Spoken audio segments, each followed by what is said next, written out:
efectivamente, en defensa de tus derechos, ya está aquí el ombudsman queretano, Miguel Nava Alvarado, para hablarnos en próximos días, el próximo viernes, un aniversario más de la Constitución mexicana y muchos pendientes todavía, mi querido Miguel, en materia de derechos humanos.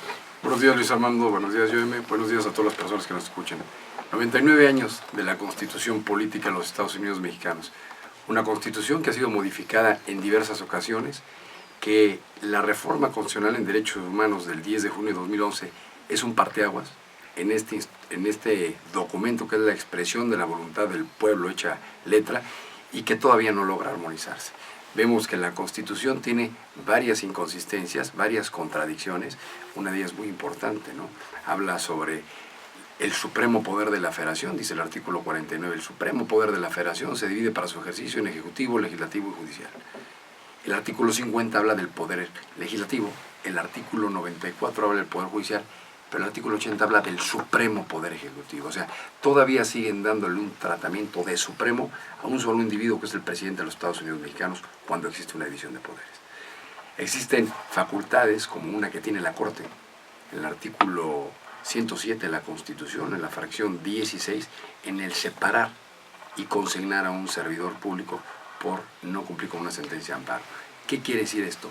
Primero te genero el perjuicio y después te consigno. O sea, a contrario censo de como debería ser. Primero se tiene que investigar y ya después, si resulta una persona responsable, pues separarla. Pero no primero te genero el perjuicio y después te consigno. Inconsistencias como que la Constitución prevé que nadie puede ser privado de la libertad, sino mediante juicio, seguido ante los tribunales, previamente establecido, y seguimos teniendo el arraigo. Se prevé en el artículo 20, inciso B, fracción primera, la presunción de inocencia. Y el arraigo es una presunción de culpabilidad. Esta serie de inconsistencias la debieron haber superado ya los legisladores federales y también los locales, porque la Constitución se mueve, se modifica en términos del 135 de la Constitución, con la mayoría del Senado de la República, la mayoría de los diputados federales, son 128 senadores, su mayoría, 500 diputados, esa mayoría calificada, y la mayoría de las legislaturas de los estados pueden cambiar la Constitución, pero no lo han hecho. Existe un incumplimiento reiterado de nuestras autoridades legislativas para darle vigencia al texto constitucional. Pues va a cumplir 99 años el próximo viernes, vendrá el presidente de la República, estará en la Ciudad de México, yo estaré en la Ciudad de México el día de mañana, precisamente tendré una reunión con el presidente de la Comisión de Puntos Constitucionales del Senado de la República, el senador por Querétaro, Enrique Burgos García. Le haré un planteamiento para el centenario de la Constitución, una iniciativa que estamos haciendo en la Defensoría de los Derechos Humanos, para que se aglutinen al menos en un capítulo, en un apartado, lo que son los organismos públicos autónomos que están dispersos a lo largo del texto constitucional.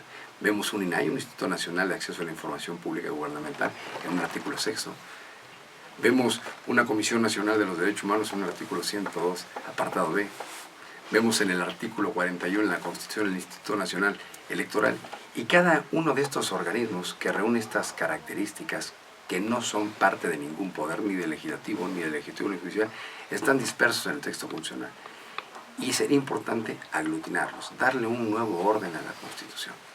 Vemos penosamente, por ejemplo, hablando de la propia Constitución, que el 10 de diciembre de 2015 el presidente manda una iniciativa para formar el artículo 73 de la Constitución, son facultades del Congreso, en su fracción 21, en donde establece que las leyes generales que establezcan como mínimo los tipos penales y sus sanciones en las materias de secuestro, desaparición forzada de personas, otras formas de privación de la libertad, contrarias a la ley, trata de personas, tortura y otros tratos o penas crueles, inhumanos o degradantes, o sea, esto que tiene que ver con la desaparición forzada y con la tortura, debió haber entrado en vigor estas leyes generales a más tardar, el día 10 de julio de 2015, se salieron el día 7 de enero de 2016, y no entraron en vigor.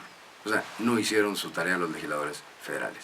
Esto genera una falta de compromiso ante el ámbito internacional, porque, por ejemplo, nuestro país no firma la adhesión al Comité de Desaparición Forzada de la ONU, cuando un relator especial, Juan Méndez, vino a decir que la tortura en nuestro país, la desaparición forzada y la tortura son prácticas sistematizadas, o sea, generalizadas.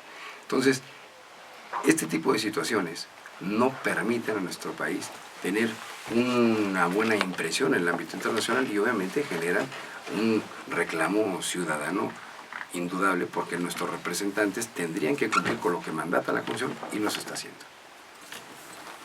Sigue siendo en muchas ocasiones letra muerta todo lo que se realiza en esta materia, ya sea que no lo armonizan a nivel local o que simplemente no le dan la importancia política que merece.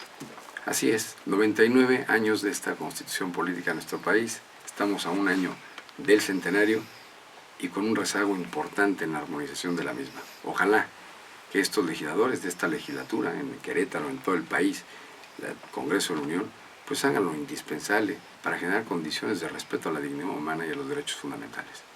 Miguel, muchísimas gracias. Muchas gracias, buen día. Miguel Nava, ombudsman queretano, aquí en defensa de tus derechos.